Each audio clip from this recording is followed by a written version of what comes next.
Okay, so we're gonna jump right into this. This is how they'd fight. Look, Randy Brown and Dos Santos. Yeah, Randy Brown would be Luke because he's all loose. He's got good vibes. He's got energy. He's athletic. He's fainting. And Rampage's all high and tight, just coming in hot, feet in the ground, like fucking looking for the big punch. Which one is Brown? Is the brown guy Brown? Yeah, Brown is the black guy. Yeah. So He's Brown. Okay. Yeah. So Rampage here caught Islam actually. I think it was his only loss, right? Oh, that's who he lost to? I believe, yeah. Oh, I don't know that. Who, Brown? No. Santos. Dos Santos. Oh, man, this fight, I feel like it's a perfect of two different styles, right? And I think Brown's style is actually better for MMA. It's more loose. His hands are a little bit lower. It's effective. He's reaching. He's got great feints, good movement. And he wins his first round pretty decisively, right? Because you got Dos Santos, real high guard, right? High guard and slow. Any movement he goes for, you see it. Because it's like coming from here. You're going to see his punches because they're coming from here to where Brown's moving. He's fainting. He's got his hands down lower. He's flicking his jab, being real effective.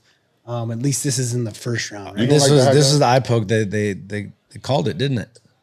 This is it. No. No, No, they didn't call the fight. No, this fight goes to the full distance. Islam lost to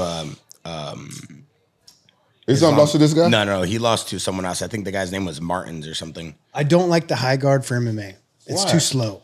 Why is that? It's too fucking slow. Because look, you're going to see everything that's going to come, right? And he's not fainting. He's just plotting his feet. He's coming forward. You see every movement because it's like it's coming from here. It's coming from here. Instead of like moving around, got my front hand motion. I'm fainting. I'm creating unpredictability, right? Yeah. To where everything that Dos Santos is doing is predictable. You know, he's looking for a power punch. He's high and tight. I think it's great for kickboxing, right? You got big gloves. You can catch. You can do things like that. But still, you still got to set things up with some feints. You know. I like the high guard because I like defense. I like being able to block people's punches and stuff. Look at that's wild. Well, I think you rely on your power too, right? Like you got some heavy hands, and so that's kind of that style, right? And it works to Dos Santos' favor in the second round. He catches him with a big right hand and drops him, and gets his back and almost finishes him, right? So there is the advantage there. But I think ultimately, if you're trying to pick a style for MMA, I would lean more towards Brown than I would Dos Santos for this reason.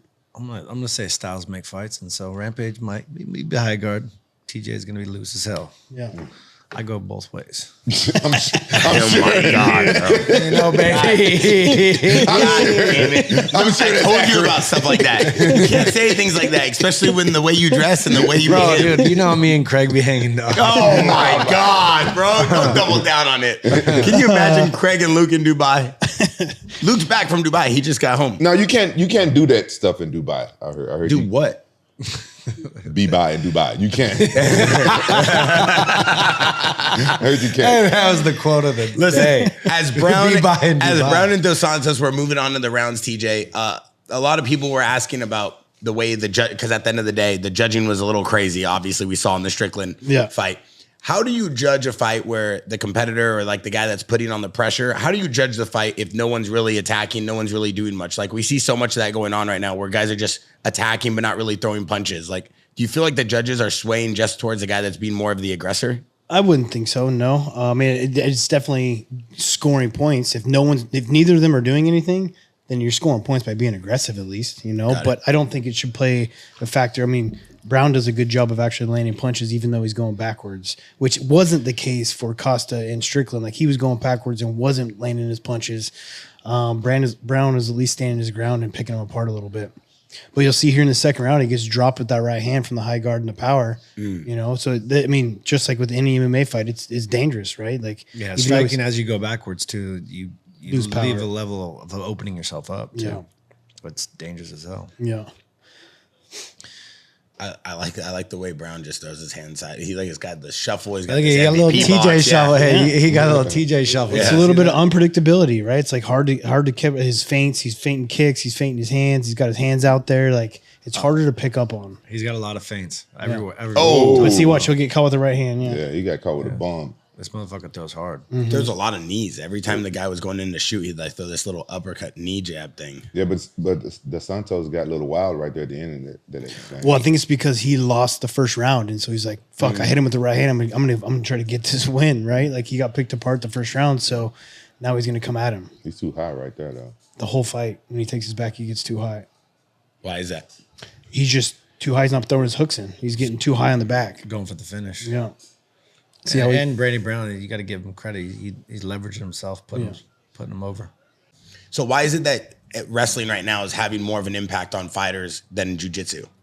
Because of the fact of controlling where the fight goes and controlling the pressure. Like when I go into a jiu-jitsu gym and I'm rolling against a very high level jiu-jitsu black belt, I feel comfortable, right? Like I know that I can kind of dictate the pace and where I'm going to be for the most part, right? There's guys that are slick, they're going to catch you, and you got to be careful. Once you become high level, it's one story. But then when you know you're going against another like D1 wrestler, you're kind of like, fuck, man, we're going to have to work. You know, like we're going to work our ass off this round because this guy's not going to stop. Wrestlers don't stall, right? Because there is stalling in wrestling. You never get to take a break. Where in jiu-jitsu, it's lackadaisical. You lay on your back. There's not like you can stall. You're allowed to stall. And with a wrestler, it's never stopping. Lots of scrambles. In MMA, no gi, obviously, there's more scrambles than there are in jiu-jitsu matches. And I feel like that's why the wrestlers have a better advantage in MMA personally, as well as dictating where the fight takes place. Do you feel it's better being a wrestler learning jiu-jitsu than a jiu-jitsu guy learning wrestling? 100, yeah. Oh, wow. Yeah.